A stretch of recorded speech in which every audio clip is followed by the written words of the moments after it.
gathering your art supplies to start live watercolour art classes with Janine Liza.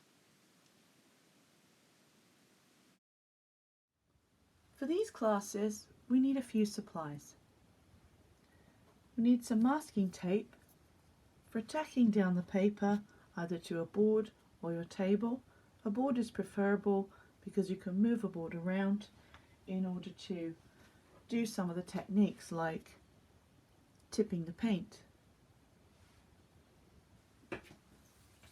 If we're doing a larger piece where we're just experimenting, we might just tack our paper down. I like to have a couple of cups of water, 2 or maybe 3. It's always good to have 1 cup with some clean water for when you need to do some lighter work. And of course, having extra cups means you don't have to run to the sink as often during a class. Tubes of watercolour paint, which can be squeezed out into a palette such as this and either used immediately or placed in these palette holes to dry and used as a dry palette.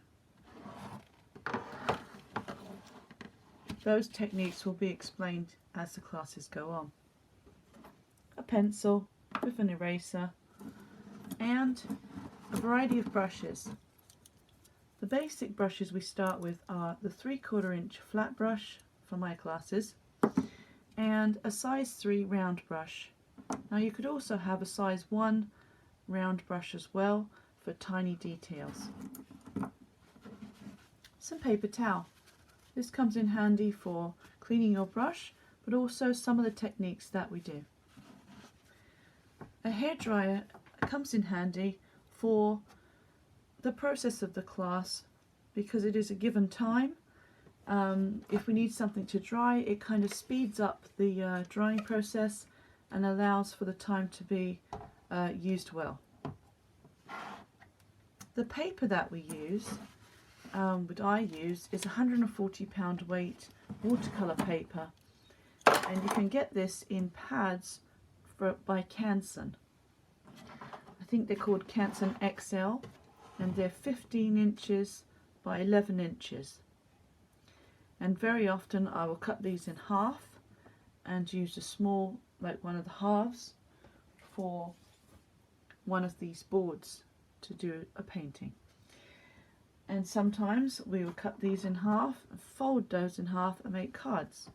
This is a very good size of paper. Sometimes I just use the whole piece for experiments and demonstrations. Now what's also handy to have on hand is some salt, a little bit of salt for some techniques, some fun glitters,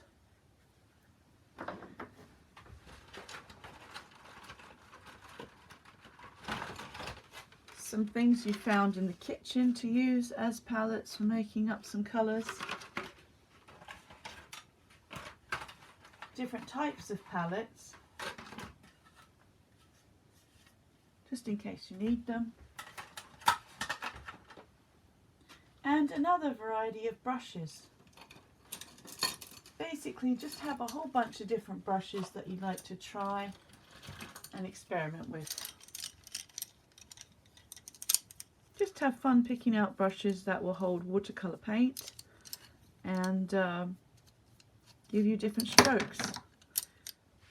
You might also want to have a ruler on hand for doing some straight lines and measuring.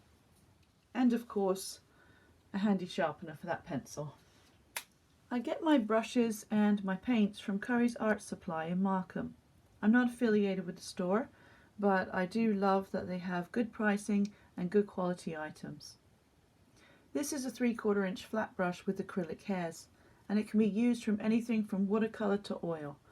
And I find that it's nice and sturdy, it holds enough water to put the water in your palette for mixing your paints and doing large areas on your paper. This is a size 3 round brush, which is handy for smaller details, and then I do have a size 1 round brush here, which is good for small details as well.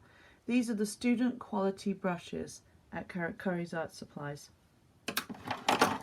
The paint palettes, however, you could get at Curry's Art Supply. I got this one at a local dollar store, and I find this one very handy for having all these sections for paint colours and then mixing areas, and even a handle. Handy dandy handle. Paper towel. You want a good quality paper towel. This one is just slightly thicker, not too thin, so that it will just fall apart and peel on your paper. You want a nice sturdy paper towel. Any hairdryer will do. You just don't want to blow the heat too hot or too close to your paper when you're using it. Any pencil will do for now, but we can get into different types of pencils later on.